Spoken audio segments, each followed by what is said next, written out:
അപ്പം അപമാനിക്കപ്പെട്ടു എന്ന് എനിക്ക് തീർച്ചയായിട്ടും തോന്നുന്നുണ്ട്. ജനറൽ സെക്രട്ടറി സ്ഥാനം റദ്ദ് ചെയ്തത് സ്വാഭാവികമായിട്ടും ബഹുമാന്യ KPC പ്രസിഡന്റ് സണ്ണി ജോസഫ് അറിയാതിരിക്കില്ല. അദ്ദേഹം അറിഞ്ഞുകൊണ്ട് ആണിത് ചെയ്തത് എന്ന് ഞാൻ വിശ്വസിക്കുന്നു. എനിക്ക് അദ്ദേഹത്തിനെതിരെ ഒരു പരാതിയുമില്ല. ഒരു പരാതി ഉണ്ടാക്കേണ്ട സാഹചര്യം ഞാൻ ഉണ്ടായിട്ടില്ല. പിന്നെ ഈ 2 ദിവസം കൊണ്ട് ഞാൻ ചെയ്ത തെറ്റാണെന്ന് എന്താണെന്നുള്ളത് ഞാൻ തന്നെ ഇപ്പോൾ ഗവേഷണം നടത്തിക്കൊണ്ടിരിക്കുകയാണ്. എന്നോട് യാതൊരു തരത്തിലുള്ള ആശയവിനിമയവും KPCC പ്രസിഡന്റോ DCC പ്രസിഡന്റോ കോൺഗ്രസിൻ്റെ ഒരു നേതാവോ എന്നോട് ഈ 2 ദിവസത്തിനിടയ്ക്ക് ഇത് റദ്ദ് ചെയ്യുന്നതിന് മുമ്പായി ഒരു തരത്തിലുള്ള ഒരു ആശയവിനിമയം എന്നോട് നടത്തിയിട്ടില്ല. എന്നെ സംബന്ധിച്ച് ഇതിനകത്ത് സ്ഥാനമാനങ്ങൾ പ്രശ്നമല്ല, എവിടെ ഇരിക്കുന്നുള്ളതെന്നുള്ളതും എന്നെ സംബന്ധിച്ച് ബാധകമായ കാര്യമല്ല.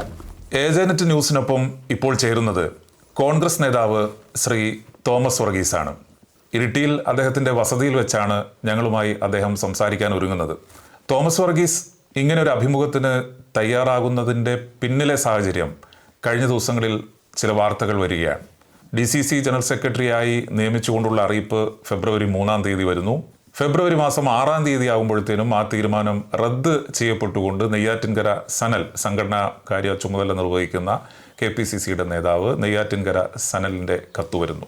തോമസ് വർഗീസ് ഇതുമായി ബന്ധപ്പെട്ട് പറയാൻ കഴിയുന്ന കാര്യങ്ങൾ പറയും എന്നാണ് ഏജനറ്റ് ന്യൂസും പ്രതീക്ഷിക്കുന്നത്. ഏതായാലും അദ്ദേഹത്തെ സ്വാഗതം ചെയ്യുന്നു. നമസ്കാരം. നമസ്കാരം. ഈ കോൺഗ്രസിൽ ഇപ്പോൾ അങ്ങയുടെ സ്ഥാനം ഏതാണ്? ഞാനിപ്പോൾ കണ്ണൂർ ജില്ലാ കോൺഗ്രസ് കമ്മിറ്റിയുടെ നിർവാഹക സമിതി അംഗമാണ്. എന്നെ DCC ഭാരവാഹിത്വത്തിൽ നിശ്ചയിച്ച് ആ തീരുമാനം താങ്കൾ ആദ്യം പറഞ്ഞതുപോലെ തന്നെ റദ്ദ് ചെയ്ത് നിൽക്കുന്ന സാഹചര്യമാണ്. പക്ഷേ ഞാൻ ആ സിറ്റീസ് കണ്ണൂർ ജില്ലാ കോൺഗ്രസ് കമ്മിറ്റിയുടെ നിർവാഹക സമിതി അംഗമാണ്. ഇപ്പം ഞാൻ നേരത്തെ സൂചിപ്പിച്ചതുപോലെ ഈ ഫെബ്രുവരി മാസം 3-ാം തീയതിയാണ് DCCയുടെ ജനറൽ സെക്രട്ടറി പോസ്റ്റിലേക്ക് താങ്കളെ നിയമിച്ചുകൊണ്ടുള്ള അറിയിപ്പ് വരുന്നത്. അതെ. തീരുമാനം KPCC പ്രസിഡന്റ് അറിയിക്കുന്നത്. അതെ അതെ. പക്ഷേ 6-ാം തീയതി ആകുമ്പോഴത്തേനും എന്താണ് സംഭവിച്ചത്? 3 ദിവസം കൊണ്ട് എന്താണ് സംഭവിച്ചത്? 3-ാം തീയതി വൈകുന്നേരം 8 മണിയോടുകൂടി കണ്ണൂർ DCCയുടെ സംഘടനാ ചുമതലയുള്ള ജനറൽ സെക്രട്ടറി ശ്രീമാൻ മുഹമ്മദ് ഫൈസൽ അദ്ദേഹമാണ് എന്നെ ടെലിഫോണിൽ ഇങ്ങനൊരു കാര്യം അറിയിക്കുന്നത്. അറിയിച്ചതിന് ശേഷം കാര്യം അറിയിച്ചത് മാത്രമേ ഉള്ളൂ. അതിനുശേഷം കണ്ണൂർ DCC തന്നെ വ്യത്യസ്തങ്ങളായ ചാനലുകൾക്കകത്ത് ഈ വാർത്ത കൊടുക്കുകയും ചാനലുകളും പത്രങ്ങളും മാധ്യമങ്ങളും എല്ലാം ഈ വാർത്ത പ്രസിദ്ധീകരിക്കുകയും ചെയ്തു. അപ്പോൾ ഈ വാർത്താ ചാനലുകളിലും എല്ലാം വന്നപ്പോൾ എന്നെ ഒരുപാട് ആളുകൾ, പാർട്ടി പ്രവർത്തകന്മാരാളുകൾ പാർട്ടി പ്രവർത്തനത്തിനപ്പുറത്തേക്ക് ഇരിട്ടിയുടെ വിവിധ മേഖലകളിലുള്ള ഞാൻ കണ്ണൂർ ജില്ലാ ബാങ്കിൽ 25 വർഷക്കാലം വിവിധ തസ്തികകളിൽ ജോലി ചെയ്ത ഒരാളെന്നുള്ള എനിക്ക് ജില്ലയിലൊട്ടാകെയുള്ള ആ ബന്ധങ്ങൾ എല്ലാം വെച്ച് ഒരുപാട് ആളുകൾ എന്നെ ആ രാത്രിയിൽ തന്നെ ഈ വിവരം അറിഞ്ഞപ്പോൾ വിളിച്ച് അഭിനന്ദനങ്ങൾ അറിയിച്ചു. ചില ആളുകൾ ഫേസ്ബുക്കിൽ ഫോട്ടോയും വാർത്തയും എല്ലാം ഇട്ട് അഭിനന്ദനങ്ങൾ അറിയിച്ച് സാഹചര്യമുണ്ടായി. അങ്ങനെ അന്ന് കഴിഞ്ഞ് 4-ാം തീയതി ഉച്ചയ്ക്ക് ശേഷം ബഹുമാന്യായ പ്രതിപക്ഷ നേതാവ് ശ്രീമാൻ VD സതീശൻ നയിക്കുന്ന ജാഥയുടെ വിജയത്തിനു വേണ്ടി ഉച്ചയ്ക്ക് ശേഷം 3 മണിക്ക് ഒരു മീറ്റിംഗ് KSSP ഹാളിലുണ്ടായിരുന്നു. ഞാൻ ആ മീറ്റിങ്ങിൽ അവസാനം പങ്കെടുത്ത് മടങ്ങിപ്പോയിരുന്നു. പിന്നെ തൊട്ടടുത്ത ദിവസം ഞാൻ ഇവിടെ ഇരിട്ടിയിൽ തന്നെ ഉണ്ടായിരുന്നു. ഞാൻ അയ്യങ്കുന്നിലെ ചന്ദ്രൻകുന്നേൽ സാർ എന്ന് പറയുന്ന വ്യക്തി മരിച്ച് ആ മരണവീട്ടിൽ ഞാൻ പോയി. ആ മരണവീട്ടിലും കണ്ട ആളുകളെല്ലാം എന്നോട് വളരെ അഭിനന്ദനങ്ങൾ അറിയിച്ചു. ഞാൻ തിരിച്ച് 9 മണിയാകുമ്പോഴാണ് വീട്ടിലെത്തിയത്. 9 മണിക്ക് വീട്ടിലെത്തിക്കഴിഞ്ഞ് ഞാൻ കുളിച്ചുകൊണ്ടിരിക്കുമ്പോൾ തുരിതര എൻ്റെ ഫോൺ അടിക്കുന്നെന്ന് വൈഫ് പറഞ്ഞു. ഞാൻ കുളി കഴിഞ്ഞ് വന്ന് നോക്കുമ്പോൾ അന്നേരവും വേറൊരാൾ വിളിക്കുന്നുണ്ട്, അയ്യങ്കുന്നിലുള്ളൊരു സഹപ്രവർത്തകൻ വിളിക്കുന്നുണ്ട്. അദ്ദേഹം പറഞ്ഞു, നിങ്ങളെ DCC ജനറൽ സെക്രട്ടറി സ്ഥാനത്ത് നിന്ന് നിശ്ചയിച്ച നടപടി റദ്ദ് ചെയ്തതായി ഇരിട്ടി ബ്ലോക്ക് കോൺഗ്രസ് കമ്മിറ്റിയുടെ വാട്സപ്പ് ഗ്രൂപ്പിലുണ്ട്, നിങ്ങൾ വാട്സപ്പ് ഗ്രൂപ്പ് ഒന്ന് നോക്കാൻ പറഞ്ഞു. ഞാൻ ആ ഫോൺ കട്ട് ചെയ്ത് വാട്സപ്പ് ഗ്രൂപ്പ് നോക്കി. അപ്പോൾ ഈ വാർത്ത ശരിയാണെന്ന് പറഞ്ഞു. അപ്പോൾ ഇത് കണ്ട ആളുകൾ 100-400 ആളുകളുള്ള ഒരു വാട്സപ്പ് ഗ്രൂപ്പാണ് ഇരിട്ടി ബ്ലോക്ക് കോൺഗ്രസ് കമ്മിറ്റിയുടെ. ഞാൻ പ്രസിഡന്റ് ആയിരുന്നപ്പോൾ അത്രയും അംഗങ്ങൾ ഉണ്ടായിരുന്നില്ല, ഞാനൊരു പാർട്ടി ഭാരവാഹികൾ എന്നുള്ള നിലയ്ക്ക് മാത്രം നോക്കി. അതിനുശേഷം ധാരാളം ആളുകൾ എന്നെ അന്ന് രാത്രിയിൽ തന്നെ ഈ വാർത്ത കണ്ടു. ഒരുപാട് ആളുകൾ വിളിച്ചു. ഞാൻ രാത്രി 1 മണി വരെ ഞാൻ വിവിധ ആളുകളുടെ ഫോൺ അറ്റൻഡ് ചെയ്തു. പിറ്റേ ദിവസം രാവിലെ ധാരാളം ആളുകൾ, സഹപ്രവർത്തകന്മാർ എൻ്റെ വീട്ടിൽ വന്ന് എന്നോട് ഉള്ള ഐക്യദാർഢ്യം പ്രകടിപ്പിച്ചു.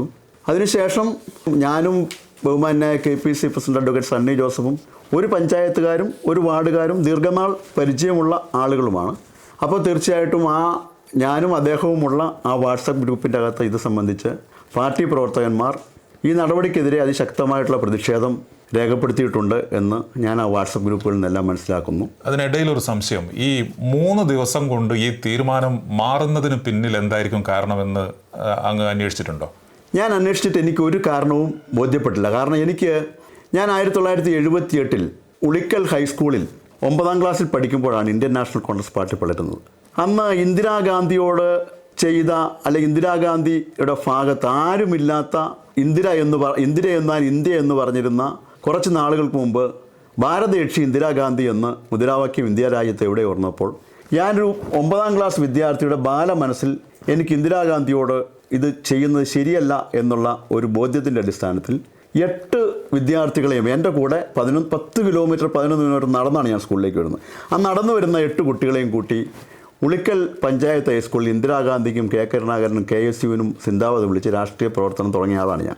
കഴിഞ്ഞ 47 വർഷമായി ഞാൻ ഈ രാഷ്ട്രീയ പ്രവർത്തന രംഗത്ത് നിൽക്കുമ്പോഴും ഞാൻ ഇരിട്ടി പോലീസ് സ്റ്റേഷൻ ലിമിറ്റിൽ 20 വർഷവും ഉളിക്കൽ പോലീസ് സ്റ്റേഷൻ ലിമിറ്റിൽ 27 വർഷവും താമസിച്ച ആളാണ്.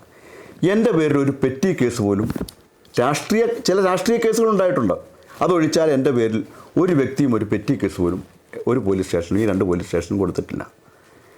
ഞാൻ AICC മുതൽ താഴെ വരെയുള്ള ഒരു പാർട്ടി ഫോറത്തിലും എനിക്കെതിരെ ഒരു പരാതി ഉണ്ടായതായി എനിക്കറിവില്ല. എനിക്കെതിരെ അങ്ങനെ ഒരു പാർട്ടി പ്രവർത്തകനും ഒരു പരാതി കൊടുത്തിട്ടില്ല. 25 വർഷക്കാലമായി ഞാൻ വിവിധ തസ്തികകളിൽ കണ്ണൂർ ജില്ലാ ബാങ്കിൽ ജോലി ചെയ്തു. അവിടെ ആയിരക്കണക്കായ കസ്റ്റമർ വിവിധങ്ങളായ പ്രശ്നങ്ങൾ ആയിട്ട് ബന്ധപ്പെട്ട് എന്നെ വന്നു. ഒരു കസ്റ്റമറോ ആ ബാങ്കിലോ വന്ന ഒരു ഇടപാടുകാരനോ നാളിതുവരെ എനിക്കെതിരെ എൻ്റെ ബാങ്ക് മാനേജ്മെൻറ്റിന് ഒരു പരാതി ഉണ്ടാക്കേണ്ട സാഹചര്യം ഞാൻ ഉണ്ടായിട്ടില്ല. പിന്നെ ഈ 2 ദിവസം കൊണ്ട് ഞാൻ ചെയ്ത തെറ്റാണെന്ന് എന്താണെന്നുള്ളത് ഞാൻ തന്നെ ഇപ്പോൾ ഗവേഷണം നടത്തിക്കൊണ്ടിരിക്കുകയാണ്. എൻ്റെ ഭാഗത്ത് 2 ദിവസം കൊണ്ട് എന്തെങ്കിലും തെറ്റുണ്ടായോ എന്ന് ഞാനിപ്പോൾ ഗവേഷണത്തിലാണ്. അതാണ് എനിക്കിത് സംബന്ധിച്ച് പറയാം. താങ്കളെ സംബന്ധിച്ച് ബ്ലോക്ക് പഞ്ചായത്തിൽ അംഗമായി, ജില്ലാ പഞ്ചായത്തിൽ അംഗമായി വളരെ മികച്ച നിലയിൽ പ്രവർത്തിക്കാൻ അവസരം ലഭിച്ചു. പാർട്ടിയിലും അതുപോലെ തന്നെ പൊതുജനങ്ങൾക്കിടയിലും ആ ഡിവിഷനിൽ വരുന്ന പൊതുജനങ്ങൾക്കിടയിലും പാർട്ടിയിൽ പൊതുവെയും നല്ല അംഗീകാരം നേടിയെടുക്കാനും കഴിഞ്ഞു. തീർച്ചയായിട്ടും. അതുമാത്രമല്ല KPCC പ്രസിഡന്റായ ഇപ്പോൾ സണ്ണി ജോസഫ് MLA താങ്കളുമായി വളരെ അടുത്ത സൗഹൃദം സൂക്ഷിക്കുന്ന ആളുമാണ് എന്നാണ് ഞങ്ങളെല്ലാം മനസ്സിലാക്കുന്നത്. ആയിരുന്നു എന്നതിനൊക്കെ ഒരു വലിയ പ്രത്യേകതയുണ്ട് ഈ സാഹചര്യത്തിൽ. പക്ഷേ ഇങ്ങനെ ഒരു സ്ഥാനലബ്ധി വരുമ്പോൾ തീർച്ചയായും അത് ഒരു പാർട്ടി പ്രവർത്തകനെ സംബന്ധിച്ചൊരു വലിയ അംഗീകാരമാണ്. ഒരു ജില്ലയിലെ പ്രധാനപ്പെട്ട ഒരു സ്ഥാനം വരുന്നു. പക്ഷേ 3ാമത്തെ ദിവസം ഇത് പോകുമ്പോൾ ഈ KPCC പ്രസിഡന്റ് സണ്ണി ജോസഫ് ഈ കാര്യത്തെക്കുറിച്ച് എന്തെങ്കിലും തരത്തിൽ താങ്കളുമായി വ്യക്തിബന്ധം ഉണ്ടായിരുന്ന ആളാണല്ലോ, എന്തെങ്കിലും തരത്തിൽ കമ്മ്യൂണിക്കേഷൻ നടത്തിയോ, അല്ലെങ്കിൽ അതിൻ്റെ ഒരു സംഘടനാപരമായ അങ്ങനെ ഒരു ക്രമമില്ലെങ്കിൽ പോലും വ്യക്തിപരമായ ബന്ധമുള്ളത് കൊണ്ട് എന്തെങ്കിലും തരത്തിലുള്ള ഒരു ആശയവിനിമയം ഇത് സംബന്ധിച്ച് നടത്തിയിരുന്നോ? എന്നോട് യാതൊരു തരത്തിലുള്ള ആശയവിനിമയവും KPCC പ്രസിഡന്റോ DCC പ്രസിഡന്റോ കോൺഗ്രസിൻ്റെ ഒരു നേതാവോ എന്നോട് ഈ 2 ദിവസത്തിനിടയ്ക്ക് ഇത് റദ്ദ് ചെയ്യുന്നതിന് മുമ്പായി ഒരു തരത്തിലുള്ള ഒരു ആശയവിനിമയം എന്നോട് നടത്തിയിട്ടില്ല. എന്നോട് ഒരു കാര്യങ്ങളും നടത്തിയിട്ടില്ല. എനിക്ക് പറയാനുള്ളത്, ഞാൻ 9 വർഷക്കാലം ഇരിട്ടിയിലെ ബ്ലോക്ക് കോൺഗ്രസ് കമ്മിറ്റി പ്രസിഡൻ്റായിരുന്നു എന്ന് അങ്ങ് തന്നെ പറഞ്ഞു. ഞാൻ ബഹുമാനായ ആദരണീയനായ ഞങ്ങളുടെ നേതാവ് K. സുധാകരൻ, അദ്ദേഹം KPCC പ്രസിഡൻ്റായപ്പോൾ കേരളത്തിലെ ബ്ലോക്ക് കോൺഗ്രസ് കമ്മിറ്റി പ്രസിഡന്റുമാരെ എല്ലാം മാറ്റുന്നതിൻ്റെ ഭാഗമായി എന്നെ മാറ്റി. എനിക്ക് യാതൊരുവിധ പരാതിയില്ല. കാരണം 9 വർഷം എനിക്ക് അവസരം തന്നതാണ്. എനിക്കൊരു പരാതിയുമില്ല. ഞാൻ ഈ കഴിഞ്ഞ 3 വർഷം ഒരു സ്ഥാനവുമില്ലാതെ, പ്രത്യേകിച്ച് പാർട്ടിക്കകത്ത് വലിയ ചുമതല ഇല്ലാതിരുന്നപ്പോഴും ഞാൻ എല്ലാ പാർട്ടി പരിപാടികളിലും ഞാൻ പങ്കെടുത്തിട്ടുണ്ട്. ഇപ്പോൾ കഴിഞ്ഞ പഞ്ചായത്ത് ഇലക്ഷൻ ഞാൻ സ്ഥാനാർത്ഥിയല്ല. ഈ പായം ഗ്രാമപഞ്ചായത്തിലെ 7 ഗ്രാമപഞ്ചായത്ത് സ്ഥാനാർത്ഥികളുടെ വാർഡ് തെരഞ്ഞെടുപ്പ് കൺവെൻഷൻ ഉദ്ഘാടനം ചെയ്ത് ഞാനാണ്. എൻ്റെ ബഹുമാന്യ സ്നേഹിതൻ പയ്യാവൂർ ഡിവിഷനിൽ മത്സരിച്ച ബേബി തോലാനിയുടെ തെരഞ്ഞെടുപ്പ് യോഗങ്ങളിൽ 5 സ്ഥലത്ത് ഞാൻ പോയി അദ്ദേഹത്തിന് വേണ്ടി പ്രസംഗിച്ചിട്ടുണ്ട്. എൻ്റെ ഈ ഡിവിഷൻ പടിയൂർ ജില്ലാ പഞ്ചായത്ത് ഡിവിഷനിൽ മത്സരിച്ച UDF സ്ഥാനാർത്ഥിക്ക് വേണ്ടി ഞാനൊരു 10-12 ദിവസം പ്രചരണ പരിപാടികൾക്കും ആളുകളെ കാണാനും എല്ലാമായി ഞാൻ അവരുടെ കൂട്ടത്തിൽ ചെലവഴിച്ചിട്ടുണ്ട്. എന്നോട് ചില സ്ഥാനാർത്ഥികൾ പ്രത്യേകമായി ചില വീടുകളിൽ പോയി ചില ആളുകളെ കാണണം, ഞങ്ങളുടെ കൂട്ടത്തിൽ നിന്ന് വരണം എന്ന് പറഞ്ഞപ്പോൾ അത്തരം പ്രത്യേകമായ ആ സ്ഥാനാർത്ഥികളുടെ കൂട്ടത്തിൽ ഞാൻ പ്രത്യേകമായ ആളുകളെ കാണാൻ, ചില VIP ഡോക്ടേഴ്സ് അങ്ങനെയൊക്കെയുള്ള ആളുകളാണ്, പല തരത്തിലുള്ള ആളുകളാണ്, അങ്ങനെയുള്ള ആളുകളെ കാണാൻ വേണ്ടി ഞാൻ അവരുടെ കൂട്ടത്തിൽ പോയിട്ടുണ്ട്. എന്നെ സംബന്ധിച്ച് ഞാൻ സ്ഥാനമുള്ളപ്പോഴും ഇല്ലാത്തപ്പോൾ, ഞാൻ 47 വർഷത്തെ രാഷ്ട്രീയ പ്രവർത്തകൻ ആണെന്ന് ഞാൻ പറഞ്ഞല്ലോ. അതിനിടയിൽ ഞാൻ ആകെ മത്സരിച്ച് ജയിച്ച ഒരു സ്ഥാനം, പ്രവർത്തിച്ച ഒരു സ്ഥാനം എന്ന് പറയുന്നത് ജില്ലാ പഞ്ചായത്ത് മെമ്പർ എന്നുള്ള നിലയ്ക്കാണ്. ആ സ്ഥാനം ഞാനതിനെക്കുറിച്ച് പറയുന്നില്ല. അത് ഈ നാട്ടിലെ എൻ്റെ ഡിവിഷനിലെ ഇരിട്ടിയുമായി ബന്ധപ്പെട്ട ഈ അയ്യങ്കുന്നും ഉളിക്കലും പായവും എല്ലാം ഉള്ള പഞ്ചായത്തിലെ ജനങ്ങളോട് ചോദിച്ചാൽ അത് പറയും. ഞാൻ ഈ 5 വർഷക്കാലം ജില്ലാ പഞ്ചായത്ത് അംഗമായിരുന്നപ്പോൾ അഭിമാനത്തോടെ പറയട്ടെ, ഞാൻ 35 കോടി രൂപയുടെ വികസന പ്രവർത്തനങ്ങൾ ഈ ഡിവിഷൻ്റെ അകത്ത് നടത്തി. അതിൻ്റെ തെളിവുകളുണ്ട്. നടത്തിയ ഒരാളാണ്. 2 ഹൈസ്കൂളുകൾ എൻ്റെ ഡിവിഷൻ്റെ അകത്തുണ്ടായിരുന്നു. പെരുങ്കരി ഹൈസ്കൂളും ഉളിക്കൽ ഹൈസ്കൂളും.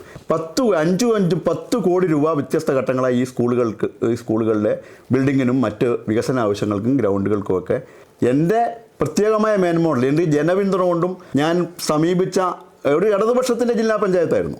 എൻ്റെ ഇടതുപക്ഷത്തിൻ്റെ ജില്ലാ പഞ്ചായത്ത്. അന്ന് ബഹുമാനായ ഇപ്പോൾ KV Sumesh, Azhikode MLA KV Sumesh ആയിരുന്നു അതിൻ്റെ പ്രസിഡന്റ്.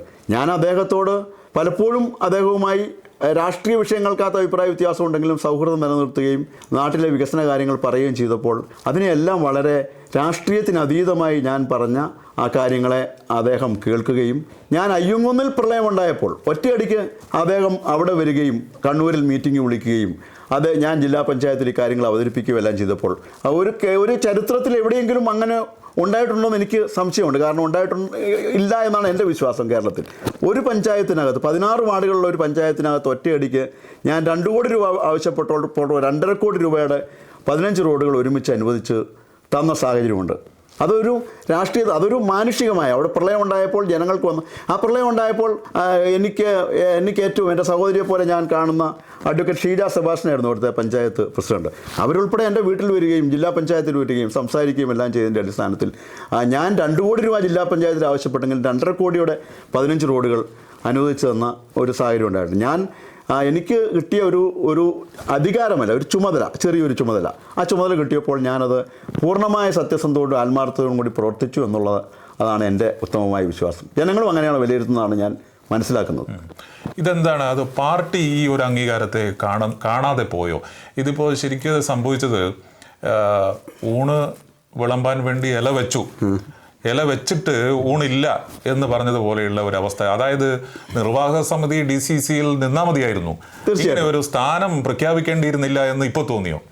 അങ്ങനെയല്ല, അതായത് അപമാനിക്കപ്പെട്ടു എന്ന് തോന്നുന്നുണ്ടോ? അപമാനിക്കപ്പെട്ടു എന്ന് എനിക്ക് തീർച്ചയായിട്ടും തോന്നുന്നുണ്ട്. കാരണം ഞാൻ പറഞ്ഞല്ലോ, എനിക്ക് എൻ്റെ വ്യക്തി ജീവിതത്തിലും എൻ്റെ രാഷ്ട്രീയ പ്രവർത്തന ജീവിതത്തിലും ഒന്നും ഞാൻ ഇന്ന് വരെയും ഒരാളെയും ഉപദ്രവിക്കാനോ ഒരാളോടും ഒന്നും മാറി നിൽക്കുക എന്ന് പറയാനോ ഉള്ള സാഹചര്യം ഞാൻ ഉണ്ടാക്കിയിട്ടില്ലാത്ത ഒരാളാണ് എന്നാണ് എൻ്റെ വിശ്വാസം. അപ്പം അപമാനിക്കപ്പെട്ടു എന്ന് എനിക്ക് തീർച്ചയായിട്ടും തോന്നുന്നുണ്ട്. ഞാൻ ഈ 3 വർഷമായി ഈ സ്ഥാനമില്ലാതെ വന്നപ്പോഴും കേരളത്തിലെ ഏറ്റവും പ്രധാനപ്പെട്ട നേതാവ്, ഇന്ത്യയിലെ തന്നെ പ്രധാനപ്പെട്ട നേതാവ്, ഞങ്ങളെല്ലാം ബഹുമാനിക്കുന്ന ശ്രീമാൻ KC വേണുഗോപാൽ, അദ്ദേഹം പയ്യന്നൂർ കോളേജിൽ പഠിക്കുമ്പോൾ അദ്ദേഹം KSU കണ്ണൂർ ജില്ലാ കമ്മിറ്റിയുടെ ഉപാധ്യക്ഷനാണ്. ഞാൻ അന്നേരം അദ്ദേഹത്തിൻ്റെ ജൂനിയർ ക്ലാസ്സിലാണ് പഠിക്കുന്നതെങ്കിൽ ഞാൻ മട്ടന്നൂർ കോളേജിൽ പഠിക്കുമ്പോൾ ഞാൻ KSU പ്രവർത്തകനായി ഞാൻ KSU ജില്ലാ കമ്മിറ്റി അംഗം എന്നുള്ള നിലയ്ക്ക് അദ്ദേഹവുമായി ആ കാലഘട്ടം മുതൽ പരിചയമുണ്ട്. കേരളത്തിലെ കോൺഗ്രസ് നേതാക്കന്മാർ, ഇപ്പോൾ ഉള്ള കോൺഗ്രസ് നേതാക്കന്മാർ, പ്രതിപക്ഷ നേതാവ് VD സതീശനാണെങ്കിലും ബഹുമാനായ രമേശ് ചെന്നിത്തലയാണെങ്കിലും മുൻ KPC പ്രസിഡന്റുമാരായ VM സുധീരനാണെങ്കിലും അതുപോലെ തന്നെ മുല്ലപ്പള്ളി രാമചന്ദ്രനാണെങ്കിലും MM ഹസനാണെങ്കിലും കേരളത്തിലെ പ്രധാനപ്പെട്ട എല്ലാ കോൺഗ്രസ് നേതാക്കന്മാരുമായി 47 വർഷക്കാലത്തെ രാഷ്ട്രീയ പ്രവർത്തനത്തിനിടയിൽ എനിക്ക് പരിചയം വന്നതുകൊണ്ട് അതിൽ പല ആളുകളും എൻ്റെ വീട്ടുകളിൽ വന്നു. ഉമ്മൻചാണ്ടി സാർ എൻ്റെ വീട്ടിൽ ഒരു കൺവെൻഷൻ ഉദ്ഘാടനം ചെയ്യാൻ വന്നു. അദ്ദേഹത്തിൻ്റെ ഭാര്യ എൻ്റെ വീട്ടിൽ വന്നിട്ടുണ്ട്. അപ്പം അങ്ങനെ ഒരു ബന്ധമുള്ള ഒരാളെ സംബന്ധിച്ച് ഞാൻ അത്രയും ബന്ധം ഇവരുമായിട്ടൊക്കെ ഉണ്ടെങ്കിലും രമേശിനെതിരായിട്ടുള്ള ബന്ധത്തിൻ്റെ അടിസ്ഥാനത്തിൽ ഞാൻ കോളേജ് മുതലുള്ള ബന്ധത്തിൻ്റെ അടിസ്ഥാനത്തിൽ അദ്ദേഹത്തിൻ്റെ അമ്മ മരിച്ചപ്പോൾ എനിക്ക് പോകാൻ പറ്റിയില്ല. ഞാൻ ഒരാഴ്ച കഴിഞ്ഞപ്പോൾ അദ്ദേഹത്തിൻ്റെ വീട്ടിൽ അതിനുവേണ്ടി മാത്രം ഞാൻ യാത്ര ചെയ്ത് അദ്ദേഹത്തിൻ്റെ വീട്ടിൽ പോയി അനുശോചനം അറിയിച്ചു വന്ന ഒരാളാണ് ഞാൻ. പക്ഷേ അങ്ങനെയുള്ള ഒരാളെ 3 വർഷമായി ഇതിനകത്ത് പ്രത്യേക ചുമതലയില്ലാത്തപ്പോഴും ഞാൻ കേരളത്തിലെ ഒരു നേതാവിനോടും എനിക്ക് ഏതെങ്കിലും ഒരു സ്ഥാനം തരണം എന്ന് ഞാൻ ആവശ്യപ്പെട്ടില്ല. എനിക്കിപ്പോൾ ഈ DCC ജനറൽ സെക്രട്ടറി സ്ഥാനം കിട്ടിയത് ഏതെങ്കിലും ഒരു നേതാവിൻ്റെ പ്രത്യേകമായ പരിഗണനയുടെ അടിസ്ഥാനത്തില്ല. കേരളത്തിൽ ഒട്ടാകെ ഇന്ത്യൻ നാഷണൽ കോൺഗ്രസ് പാർട്ടി മാറ്റിയ ബഹുമാനായ സുധാകരൻ്റെ കാലത്ത് മാറ്റി നിർത്തപ്പെട്ട ബ്ലോക്ക് കോൺഗ്രസ് കമ്മിറ്റി പ്രസിഡന്റുമാരെ മുഴുവൻ ആളുകളെയും DCC ഭാരവാഹികളായി നിശ്ചയിക്കാൻ കേരള പ്രദേശ് കോൺഗ്രസ് കമ്മിറ്റി തീരുമാനിച്ചതിൻ്റെ അടിസ്ഥാനത്തിലാണ്, ഒരു നോംസിൻ്റെ അടിസ്ഥാനത്തിലാണ് എന്നെ ആക്കിയത്. ആരുടെയും പ്രത്യേക ഔദാര്യത്തിലല്ല. തീർച്ചയായും ആരുടെയും ഔദാര്യത്തിലല്ല DCC ജനറൽ സെക്രട്ടറി സ്ഥാനം വന്നത് എന്ന് പറയുമ്പോൾ 6-ാം തീയതി ആകുമ്പോഴത്തേനും ഇത് പോകുന്നതിൻ്റെ മുമ്പിൽ പിറകിൽ ആരുടെയെങ്കിലും താല്പര്യമുണ്ട് എന്ന് വിശ്വസിക്കുന്നുണ്ടോ? അത് സ്വാഭാവികമായിട്ടും എൻ്റെ ഈ DCC ജനറൽ സെക്രട്ടറി സ്ഥാനം എന്നെ പോലുള്ള ഒരാളുടെ ജനറൽ സെക്രട്ടറി സ്ഥാനം റദ്ദ് ചെയ്തത് സ്വാഭാവികമായിട്ടും അത് ബഹുമാന്യ KPC പ്രസിഡന്റ് സണ്ണി ജോസഫ് അറിയാതിരിക്കില്ല. അദ്ദേഹം അറിഞ്ഞുകൊണ്ട് ആണിത് ചെയ്തത് എന്ന് ഞാൻ വിശ്വസിക്കുന്നു. എനിക്ക് അദ്ദേഹത്തിനെതിരെ ഒരു പരാതിയുമില്ല. അദ്ദേഹം ഞങ്ങളുടെ എല്ലാം ബഹുമാന്യായ നേതാവാണ്, KPC പ്രസിഡന്റാണ്, കഴിഞ്ഞ 3 ടേമായി ഈ നിയോജകമണ്ഡലത്തിൽ MLA ആണ്. ഈ 3 ടേമിൽ അദ്ദേഹം മത്സരിക്കുമ്പോഴും ഞാൻ അദ്ദേഹത്തിൻ്റെ വിജയത്തിന് വേണ്ടി അഹോരാത്രം പ്രവർത്തിച്ച ആളാണ്. ഞാനൊരു തെരഞ്ഞെടുപ്പിലെ മത്സരിച്ചിട്ടുള്ളൂ എന്ന് പറഞ്ഞു. ഞാൻ എല്ലാ തെരഞ്ഞെടുപ്പുകളിലും, പഞ്ചായത്ത് ആയിക്കോട്ടെ, അസംബ്ലി ആയിക്കോട്ടെ, പാർലമെൻറ്റ് ആയിക്കോട്ടെ, ഏത് തെരഞ്ഞെടുപ്പുകളിലും ഈ രാഷ്ട്രീയ പ്രവർത്തനം ആരംഭിച്ചതിന് ശേഷം എല്ലാ തെരഞ്ഞെടുപ്പുകളിലും കോൺഗ്രസിൻ്റെയും UDFൻ്റെ സ്ഥാനാർത്ഥികളുടെ വിജയത്തിന് വേണ്ടി മാത്രമേ ഞാൻ പ്രവർത്തിച്ചിട്ടുള്ളൂ. ഇപ്പോൾ നിയമസഭാ തെരഞ്ഞെടുപ്പ് വരാൻ വേണ്ടി പോകുന്നു. കഴിഞ്ഞ ദിവസം പേരാവൂരിൽ ഒരു സ്ഥലത്ത് വലിയൊരു ഫ്ലക്സ് ബോർഡ് ശ്രദ്ധയിൽപ്പെട്ടു. സ്ഥാനാർത്ഥികളെ ഒന്നും പ്രഖ്യാപിച്ചിട്ടില്ല, പക്ഷേ സണ്ണി ജോസഫ് വീണ്ടും സ്ഥാനാർത്ഥിയാകുന്നു, കൈയടയാളത്തിൽ വോട്ട് ചെയ്ത് വിജയിപ്പിക്കുക എന്ന് പറഞ്ഞ് പേരാവൂരിനടുത്ത് മണത്തണയിൽ ഒരു വലിയ ബോർഡ് പ്രത്യക്ഷപ്പെട്ടു. സണ്ണി ജോസഫ് തന്നെ ഒരുപക്ഷെ മത്സരിച്ചേക്കുമെന്ന് വാർത്തകളും വരുന്നു. ഈ തെരഞ്ഞെടുപ്പ് വരുന്ന ഒരു ഘട്ടത്തിൽ ഈ പറയുന്ന വിവാദങ്ങൾ പേരാവൂർ നിയോജക മണ്ഡലത്തെ സംബന്ധിച്ച് ഏതെങ്കിലും തരത്തിൽ ബാധിക്കാൻ സാധ്യതയുണ്ടോ? എന്താണ് ഒരു വിലയിരുത്തൽ? അല്ല, എന്നെ സംബന്ധിച്ച് ഇപ്പോൾ സണ്ണി ജോസഫിനെ സംബന്ധിച്ച് അദ്ദേഹം KPC പ്രസിഡൻ്റാണ്. അദ്ദേഹം വീണ്ടും മത്സരിക്കാൻ വേണ്ടി അദ്ദേഹം തന്നെ തീരുമാനിച്ചു എന്ന് ഉള്ള നിലയ്ക്കാണ് വാർത്തകൾ വരുന്നത്. എവിടെയും സ്ഥാനാർത്ഥിയെ ഒരു സ്ക്രീനിങ് കമ്മിറ്റിയോ AICC ഒന്നും ഒരു സ്ഥാനാർത്ഥികളെയും പ്രഖ്യാപിച്ചിട്ടില്ല. അതിനു മുമ്പായിട്ട് അദ്ദേഹത്തിൻ്റെ ബോർഡ് അവിടെ പ്രത്യക്ഷപ്പെട്ടു എന്നുള്ള കാര്യം ഞാനും മാധ്യമങ്ങൾക്കകത്ത് മനസ്സിലാക്കി. അപ്പോൾ ഈ ഇലക്ഷൻ അടുത്ത ഘട്ടത്തിൽ അദ്ദേഹം എന്നോട് ഇങ്ങനെ ചെയ്യേണ്ടതില്ലായിരുന്നു, എന്തിന് ചെയ്തു എന്ന് ആർക്കും, പല ആളുകളും കീഴ് കമ്മിറ്റിയുടെ പരാതി എന്നാണ് ആ ഓർഡറിൽ പറയുന്നത്, എൻ്റെ ഇത് റദ്ദാക്കിയത്. അപ്പോൾ ഏത് കീഴ്പ്പ് കമ്മിറ്റിയുടെ ഏത് പരാതിയാണ് എന്ന് പല ആളുകളും ചോദിച്ചു. 2 ദിവസം കൊണ്ട് എന്ത് പരാതിയാണ് ഉണ്ടായതെന്ന് പല നേതാക്കന്മാരോടും ആളുകൾ ചോദിച്ചപ്പോൾ ഒരു പരാതിയും ഈ 2 ദിവസം കൊണ്ട് പ്രത്യേകമായ എന്തെങ്കിലും പരാതികൾ ഉണ്ടായിട്ടുണ്ടോ എന്ന് ചോദിച്ചപ്പോൾ അതിനൊന്നും ഒരു വ്യക്തമായ മറുപടി ലഭിച്ചിട്ടില്ല എന്നാണ് എന്നോട് സഹപ്രവർത്തകന്മാർ പറഞ്ഞതും ഈ വാട്സപ്പ് ഗ്രൂപ്പിൽ നിന്നൊക്കെ ഞാൻ കണ്ടു മനസ്സിലാക്കിയതും. എനിക്ക് അദ്ദേഹത്തെ സംബന്ധിച്ച് ഒരു പരാതിയുമില്ല. ഈ അവസാനമായി 1-2 കാര്യം കൂടി. ഇപ്പോൾ ഈ വാർത്തകളെല്ലാം വന്ന കൈക്കുമ്പിളിൽ വന്ന ആ പ്രയോഗം എത്രമാത്രം ഒരു പാർട്ടി പ്രവർത്തകനെ സംബന്ധിച്ച് ശരിയായിരിക്കുമെന്ന് എനിക്കറിയില്ല. പക്ഷേ ഒരു കൈക്കുമ്പിളിലെത്തിയ ഒരു പ്രധാനപ്പെട്ട ജില്ലയിലെ ഒരു നേതൃപദവി 3 ദിവസം കൊണ്ട് പോയി തിരിച്ചെടുത്തു, റദ്ദാക്കപ്പെട്ടു. ഇനി തോമസ് വർഗീസ് എന്ന കോൺഗ്രസ് നേതാവ് ഏത് ഇരിപ്പിടത്തിൽ കോൺഗ്രസിനകത്തിരിക്കും? ഞാനിപ്പോൾ നിലവിൽ 3 വർഷമായി ജില്ലാ കോൺഗ്രസ് കമ്മിറ്റിയുടെ എക്സിക്യൂട്ടീവ് അംഗമാണെന്ന് പറഞ്ഞല്ലോ. അപ്പം ഞാൻ സ്വാഭാവികമായിട്ടും ഞാൻ അത് ആ ഒരു കപ്പാസിറ്റിയിൽ എന്നെ മീറ്റിങ്ങുകൾക്ക് വിളിക്കാറുണ്ടായിരുന്നു, ഞാനത് പോകാറുണ്ടായിരുന്നു. ഞാൻ ബേസിക്കായി ഏതെങ്കിലും ഒരു സ്ഥാനത്ത് വരുമെന്നോ അല്ലെങ്കിൽ ഞാൻ നാളെ MLA ആകുമെന്നോ മന്ത്രിയാകുമെന്നോ ജില്ലാ പഞ്ചായത്തിലാകുമെന്നോ ഒന്നും കണ്ട്, ഞാൻ പറഞ്ഞല്ലോ 9ാം ക്ലാസ് വിദ്യാർത്ഥിയുടെ എന്താണെന്ന് അറിയാമല്ലോ. അങ്ങനെ ഞാൻ രാഷ്ട്രീയ പ്രവർത്തനം തുടങ്ങി എന്നെ സംബന്ധിച്ചിടത്തോളം 47 വർഷം ഈ പാർട്ടിക്കകത്ത് പ്രവർത്തിച്ചു. ഞാനിനി ഏത് സ്ഥാനത്ത് എനിക്ക് സ്ഥാനമാനങ്ങൾ എന്നെ സംബന്ധിച്ച് ഒരു പ്രശ്നം, ഞാൻ ആരുടെയും പുറകെ ഒരു സ്ഥാനത്തിന് വേണ്ടി ഞാൻ ഇന്നുവരെ പോയിട്ടില്ല. അതിന് ഉദാഹരണമാണല്ലോ ഞാൻ 3 വർഷം പറഞ്ഞത്. അപ്പോൾ എന്നെ സംബന്ധിച്ച് സ്ഥാനമുണ്ടെങ്കിലും ഇല്ലെങ്കിലും ഞാൻ മനസ്സിലാക്കുന്നത് എത്ര സ്ഥാനത്തിരുന്നാലും ഇരുന്നില്ലെങ്കിലും ജനങ്ങളുടെ മനസ്സിൽ, നാട്ടിലെ ജനങ്ങളുടെ മനസ്സിൽ ആണ് നമ്മുടെ ഒക്കെ സ്ഥാനം. ജനങ്ങളുടെ മനസ്സിൽ എനിക്കൊരു സ്ഥാനമുണ്ടെന്നുള്ളത് എനിക്ക് DCC സെക്രട്ടറി ആക്കിയപ്പോഴല്ല, എന്നെ ഇത് മാറ്റിയപ്പോൾ എനിക്ക് മനസ്സിലായി. 100-ലധികം ആളുകൾ എൻ്റെ ഈ വീട്ടിൽ വന്നു. കഴിഞ്ഞ 2-3 ദിവസമായിട്ട് നിരന്തരമായി എനിക്ക് ടെലിഫോൺ കോൾ എടുക്കാൻ പറ്റാത്ത രൂപത്തിലുള്ള ടെലിഫോൺ കോളുകൾ ഈ ജില്ലയുടെ വിവിധ ഭാഗങ്ങളിൽ നിന്ന് നേതാക്കന്മാരും പ്രവർത്തകന്മാരും വിളിച്ചു. ഈ സംസ്ഥാനത്തെ ചില നേതാക്കന്മാർ എന്നെ വിളിച്ചു. എനിക്ക് ആ പ്രവർത്തകന്മാരുടെ ഇടയിലുള്ള അംഗീകാരം ആണ് ഞാൻ ഇത്രയും വർഷം ചെയ്ത ജോലിയുടെ അംഗീകാരമായിട്ട് ഞാൻ കാണുന്നു. എന്നെ സംബന്ധിച്ച് ഇതിനകത്ത് സ്ഥാനമാനങ്ങൾ പ്രശ്നമല്ല, എവിടെ ഇരിക്കുന്നുള്ളെന്നുള്ളതും എന്നെ സംബന്ധിച്ച് ബാധകമായ കാര്യമല്ല. എന്നും കോൺഗ്രസ് പ്രവർത്തകനായിട്ട് തന്നെ തുടരും. അങ്ങനെ തന്നെ തുടരും. നിലവിൽ കോൺഗ്രസ് പ്രവർത്തകനാണ് ഞാൻ. 47 വർഷമായിട്ട് കോൺഗ്രസിൻ്റെ അകത്ത് നിൽക്കുന്ന ആളാണ്. ഞാനിപ്പോഴും ഇന്നും ഒരു കോൺഗ്രസ് പ്രവർത്തകനായി നിൽക്കാനാണ് ഞാൻ ആഗ്രഹിക്കുന്നത്. ഈ സ്ഥാനം റദ്ദാക്കപ്പെട്ടതിന് പുറകെ മറ്റെന്തെങ്കിലും തരത്തിലുള്ള ഒരു അഭിപ്രായ വ്യത്യാസം, അതല്ലെങ്കിൽ ഈ പരാതികൾ ഉണ്ട് എന്ന് പറയപ്പെടുന്ന പരാതികളുണ്ട് എന്നാണല്ലോ വാർത്ത. ആ വാർത്തകളുടെ അടിസ്ഥാനത്തിൽ ഒരുപക്ഷെ പാർട്ടിയിൽ തന്നെ തുടരും എന്നുള്ളതിന് ശക്തമായൊരു ഉറപ്പ് അങ്ങയുടെ മനസ്സിലുണ്ടോ? അല്ല, പാർട്ടിയിൽ തന്നെ ഞാൻ എൻ്റെ ഒരു മനുഷ്യനെ സംബന്ധിച്ച് നാളെ എന്താകുമെന്ന് നമുക്ക് പറയാൻ സാധിക്കില്ല. പക്ഷേ ഇപ്പോൾ എനിക്ക് അതിനെ സംബന്ധിച്ച് എനിക്ക് പറയാനുള്ള ഒരു കാര്യം, ഞാൻ ഏറ്റവും അവസാനം രാഹുൽ മാക്കൂട്ടത്തിൻ്റെ ഒരു ഇൻ്റർവ്യൂ ഉണ്ട്. അതിൻ്റെ അകത്ത് രാഹുൽ മാക്കൂട്ടം പറഞ്ഞൊരു വാക്കുകൾ, അദ്ദേഹത്തെ ഞാൻ പിന്തുണയ്ക്കുന്നില്ല, അദ്ദേഹം തെറ്റ് ചെയ്തിട്ടുണ്ടെങ്കിൽ അദ്ദേഹം ശിക്ഷിക്കപ്പെടണം. അദ്ദേഹം പറഞ്ഞൊരു വാക്ക് എന്നെ സ്ട്രൈക്ക് ചെയ്തു. നിങ്ങൾക്ക് എന്നെ ഇന്ത്യൻ നാഷണൽ കോൺഗ്രസിൻ്റെ അകത്തുനിന്ന് പാർട്ടിയിൽ നിന്ന് പുറത്താക്കാൻ പറ്റും, എന്നിലെ കോൺഗ്രസിനെ പുറത്താക്കാൻ നിങ്ങൾക്ക് ആർക്കും ആവില്ല എന്നുള്ള അദ്ദേഹത്തിൻ്റെ വാക്കാണ് എനിക്കിവിടെ ഉദ്ധരിക്കാനുള്ളത്. തീർച്ചയായും തോമസ് വർഗീസ് നിലപാട് വളരെ കൃത്യമായും വ്യക്തമായും പറയുകയാണ്. അത് ഉറച്ച കോൺഗ്രസ് പ്രവർത്തകനായിട്ട് നിന്നുകൊണ്ട് തന്നെ ആ കാര്യങ്ങളിൽ, അതായത് 47 വർഷം ആയി കോൺഗ്രസിൻ്റെ ഉറച്ച പ്രവർത്തകനും ജനങ്ങളുടെ അംഗീകാരം പാർട്ടിക്കകത്തും നേടിയ ഒരു നേതാവായി നിൽക്കുന്നൊരു മനുഷ്യനാണ്.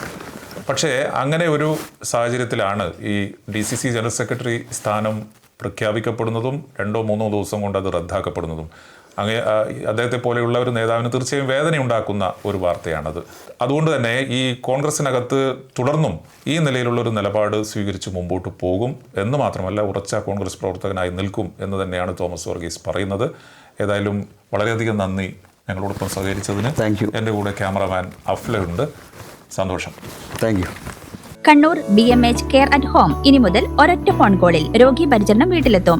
പരിചയസമ്പന്നരായ നഴ്സുമാരുടെയും ഡോക്ടർമാരുടെയും മറ്റ് വിഭാഗങ്ങളുടെയും സേവനം വിളിക്കൂ 9061 423 423. Baby memorial hospital, Kannur.